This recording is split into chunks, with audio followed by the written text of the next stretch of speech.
You know that feeling when you walk into a room and the air just feels wrong? Not because of anything you can see. The lights are on, people are smiling, but something under the surface is vibrating with an energy that doesn't belong. It's like a note struck on a piano that only you can hear. And you know, right then, that a betrayal has happened or a lie has been told. You just know. And you don't know how you know. For most of your life, you've probably called it intuition. But that's not quite right. It's not a hunch. It's a psychic burden. A kind of sight that's been both a compass and a curse. It started so young you can barely remember a time before it. Maybe you were just 7 years old, sitting quietly in a room full of adults, listening to the conversation. On the surface, it's just talk. But you were hearing the arguments that hadn't yet happened. You were feeling the silent friction between two people before they ever raised their voices. You were a child, but you carried an emotional weight that felt 70 years old. And it wasn't just in person. You started having dreams. Not the kind where you fly or fall, but the kind that come true. You dream of a breakup between two friends, and a week later, the call would come. You'd feel a sudden wave of grief, a hollow ache that wasn't yours, and then the news would arrive. No one warned you this was possible. No one told you how lonely it would be to feel so much that was never yours to begin with. At first, you thought everyone was like this. You thought everyone sensed the tension. Everyone saw the person smiling and knew they were falling apart inside. But slowly, reality began to peel back its layers. You tried to explain it once, tried to put into words what you saw, and they looked at you like you were making it up. They told you that you were too sensitive, too intense, too much. Your family dismissed it. Teachers labeled you as distracted. Friends laughed it off. So you learned the first rule of survival, you started hiding it. And that's when the real separation began. Carl Jung, that old sage, he had a name for it. He called it the intuitive introvert. Someone who perceives the world not through their physical senses but through a quiet, inner knowing. A direct connection to the unconscious. You don't need logic or proof. You receive the truth raw and unfiltered through symbols, through energy, through dreams and emotions. You're not analyzing the world. You're absorbing it like a psychic sponge. And as you get older, something darker begins to creep in. The line between what's yours and what's not starts to blur. You cry after touching someone's hand and you can't explain why. You walk into a building and feel a wave of panic that doesn't belong to you. You start to wonder, am I gifted or am I losing my mind? Jung saw this over and over. People born with this radar, they grow up without a map. They are overwhelmed and ungrounded and doubted by everyone, including themselves. Because when no one mirrors your experience back to you, you begin to question if it was ever real. You start splitting yourself in two. There's the normal you who nods and smiles and pretends. And then there's the real you, who lives in secret, silently decoding the emotional architecture of every single moment. But the moment you really knew you were different, it wasn't the day you saw too much. It was the day you tried to speak it and were met with that cold silence. You carried a perception no one else saw, a sensitivity no one else understood, and a haunting truth. And you were never taught how to survive it. Because what you have is not just intuition. It's a direct mirror to the collective unconscious. And most people, they spend their whole lives trying not to look in that direction. Jung believed that every psyche operates through 4 core functions: thinking, feeling, sensation, and intuition. Most people lean on sensation. What they can see, what they can touch, what they can measure. Their truth is what they can verify. But not you. Your dominant function, the way you experience reality itself, is introverted intuition, which, in Jung's words, is based on perception via the unconscious. This means you don't perceive what is. You perceive what lies beneath what is. Not the words, but the energy behind them. Not the outcome, but the unseen force shaping it. While others ask, what happened? You ask, what does this mean? Jung called this a perception of inner objects, a reality that isn't external but feels realer than real. You see the structure before it manifests. You perceive archetypes before they play out in real time. You don't just read people, you decode them. Not their personality, but their story, their mythology. You see the wounded child, the false king, the savior complex, not in fairy tales but in your friends, your family, your partner. To others, this seems like overthinking. To you, it's just pattern recognition. But this recognition isn't logical. It's symbolic. It doesn't arrive like a math equation. It arrives like a dream you can't shake. A sentence that feels loaded with something deeper. A glance that contains an entire backstory. Your mind sees blueprints while others are still seeing bricks. And that's the gift. But it's also where the danger begins. Because while intuition is your dominant function, your weakest is sensation. Your connection to the here and now. Most people use their body as a compass. They feel their hunger, their exhaustion, the temperature in the room. They are grounded in presence. But you, the intuitive introvert, you float above the scene. Your body is there, but your attention is in the symbolic realm, watching patterns unfold, feeling emotional data in ways you can't explain. And the more this happens, the less grounded you become. Jung warned that without grounding in the physical world, you become aloof, not just from people but from reality itself. You begin to drift into abstraction, into isolation, into disconnection from the world everyone else insists is real. You start to lose track of time. You forget to eat. You can't feel your own body. You question what's real and what's not because your internal world feels far more vivid than the one in front of you. And that's not madness. That's the price of seeing too much. The more symbolic your mind becomes, the more estranged you are from sensation, from anchor, from gravity. Without that anchor, your gift mutates. Your insights lose their form. And what once felt like a blessing starts to feel like a storm you can't control. It doesn't happen all at once. One day you just start noticing things other people don't. And instead of being amazed, they get uncomfortable. You walk into a room and feel a disturbance no one else notices. The energy is off. The roles feel scripted. Someone's laughing too loud. Someone else is hiding something behind a smile. You try to speak, to say what you see, but they look at you like you've ruined the moment. So you stop. You learn the 3 rules every intuitive introvert carries like an invisible scar. Smile, nod, pretend. You become an expert at acting normal. You match their tone. You mirror their rhythm. You let them talk about the weather while you are silently mapping the fractures in their psyche. Because if you say too much, they leave. If you see too deeply, they run. If you reveal what's beneath the surface, they call you intense, dramatic, paranoid. So you keep it inside. One foot stays in their world, the world of handshakes and small talk and social rituals.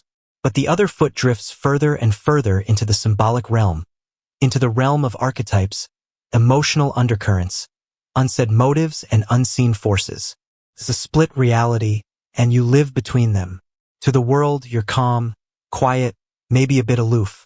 But inside, it's chaos. You're carrying the grief of strangers, the secrets no one says out loud, the warning signs no one else can read. And it's not poetic. It's exhausting.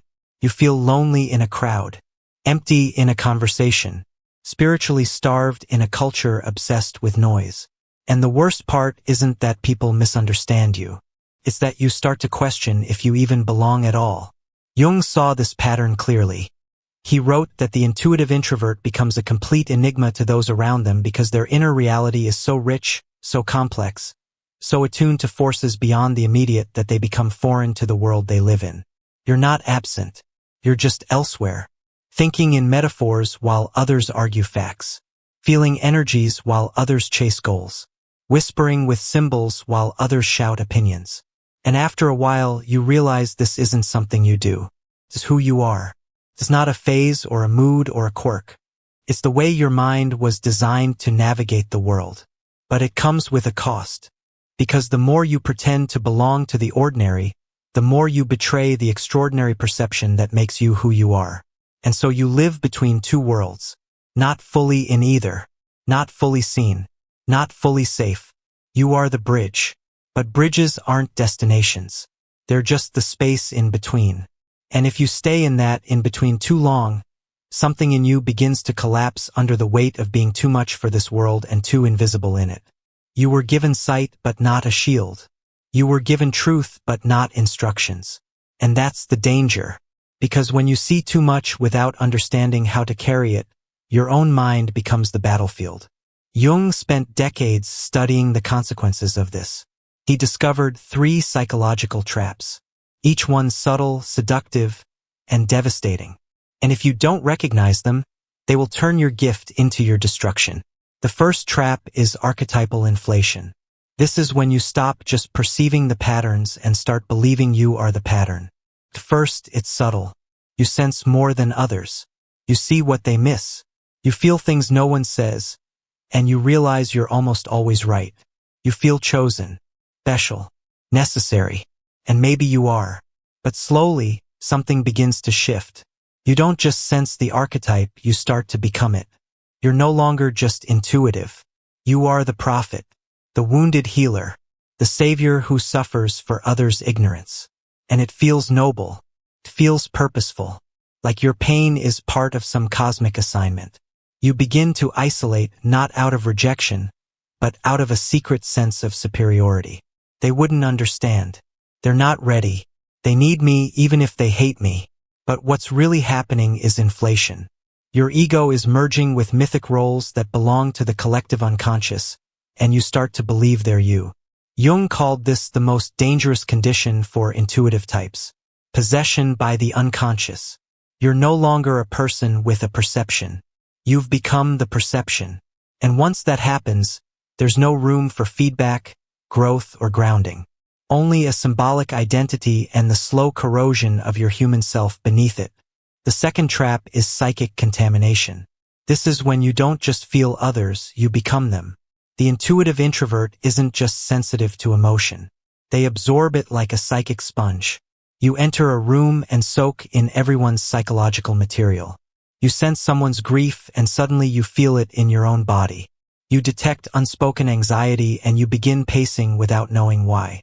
You hear someone's trauma and it becomes your wound to carry. At first, it feels like compassion. You're helping, healing, holding space. But eventually, you start to disappear. Your boundaries dissolve. You forget what feelings are yours and what aren't.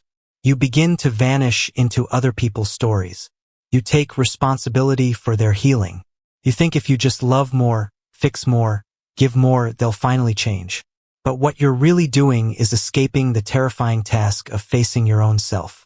You're so attuned to others that you lose your own shape. And worse, being needed becomes your only proof of worth. Jung didn't call this empathy.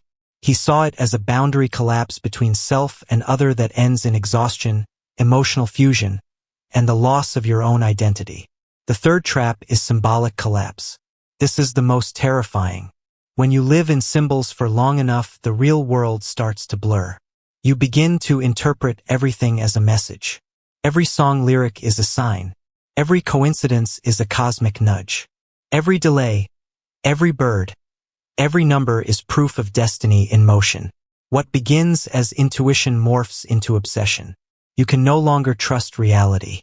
You can't tell whether what you're feeling is prophetic or paranoid. You interpret dreams as fate. You confuse trauma for spiritual clarity. You enter a state Jung feared most, psychic fragmentation. He saw patients who could no longer distinguish between symbolic reality and concrete reality. And they were tormented by meaning. Because when everything means something, you lose the ability to rest. You stop living. You start decoding constantly. And reality becomes unbearable. Not because it's too empty, but because it's too full. You're functioning. You wake up. You go to work. You answer texts. You laugh at the right times. No one suspects anything is wrong. But inside, you feel like a ghost wearing a costume that fits too well. You've learned how to survive with your gift, not by expressing it, but by hiding it. You see things that others can't. You feel truths that haven't been spoken. You pick up on energy shifts so subtle they would sound insane if you said them out loud. So you stop saying them. You keep your knowing to yourself. And from the outside, you look calm, composed, maybe even wise. But inside, you are carrying too much. No one sees what you see. And worse, no one sees what it costs you to keep seeing. You live a double life. On the outside, you're playing the role of the person people expect. But on the inside, You are the seer, constantly absorbing, decoding, enduring a reality that no one around you is even aware of. And after a while, it starts to wear you down. You feel isolated even in love, disconnected even in friendship.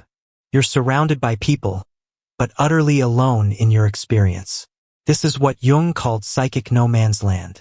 He warned about it not because it's dramatic, but because it's silent.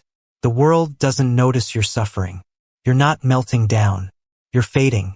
And this is where most intuitive introverts get stuck because it's manageable. You've learned how to wear the mask. You've learned how to feel everything without reacting to anything.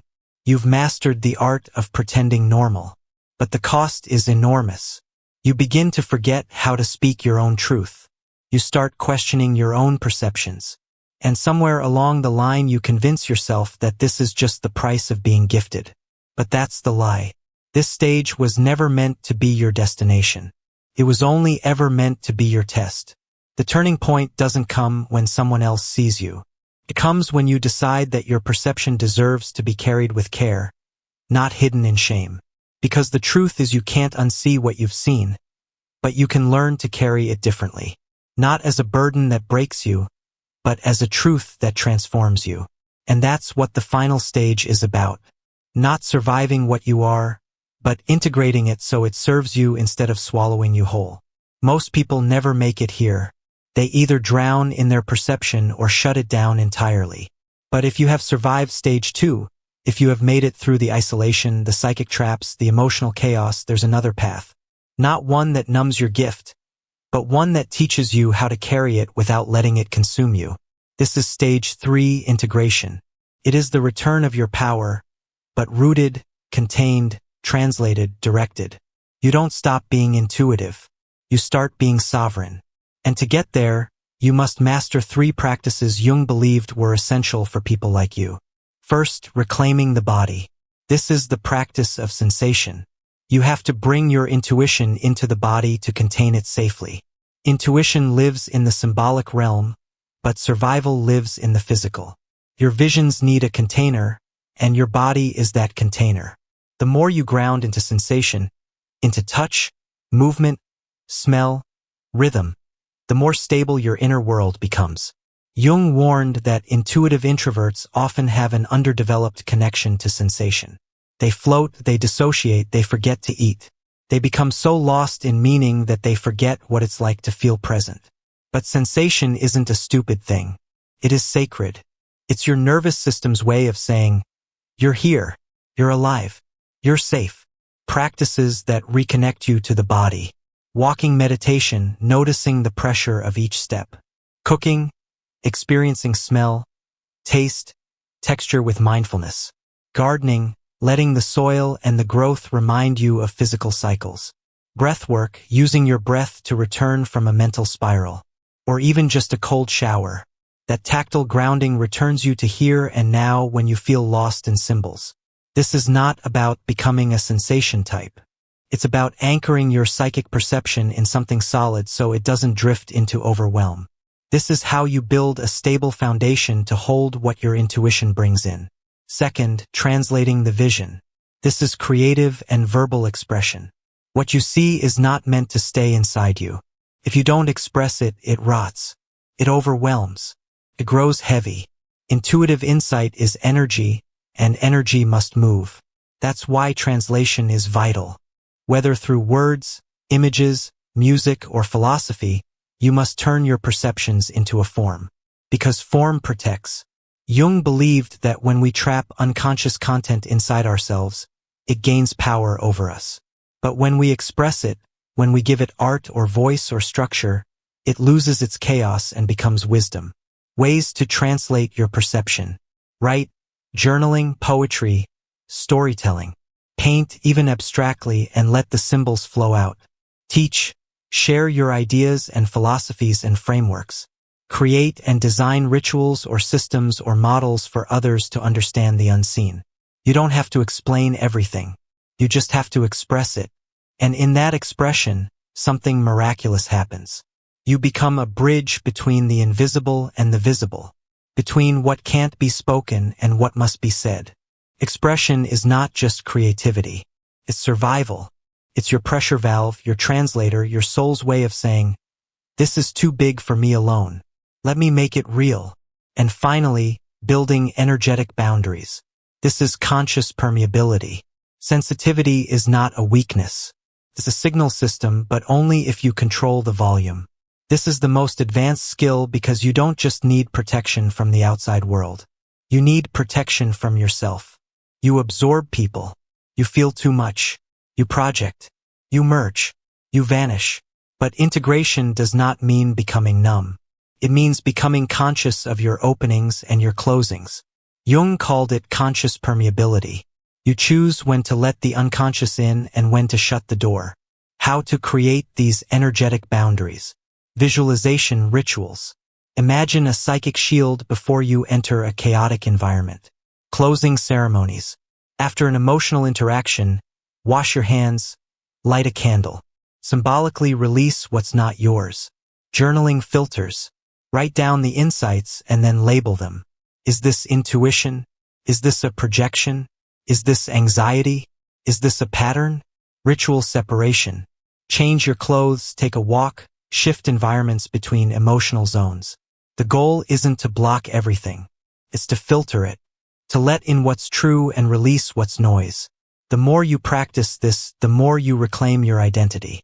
Because integration means this. You can sense what others feel without confusing it for your own. You can see deeply into someone's wound without making it your responsibility to heal them. You can be open without being empty. You can be sensitive without being shattered. This is what Jung called the standpoint, a centered, sovereign self from which you can relate to the unconscious without becoming possessed by it. Integration doesn't erase your gift. It sharpens it. It refines it. It turns it into something you can live with and live through. You are no longer drowning in perception. You're guiding it, using it, choosing it.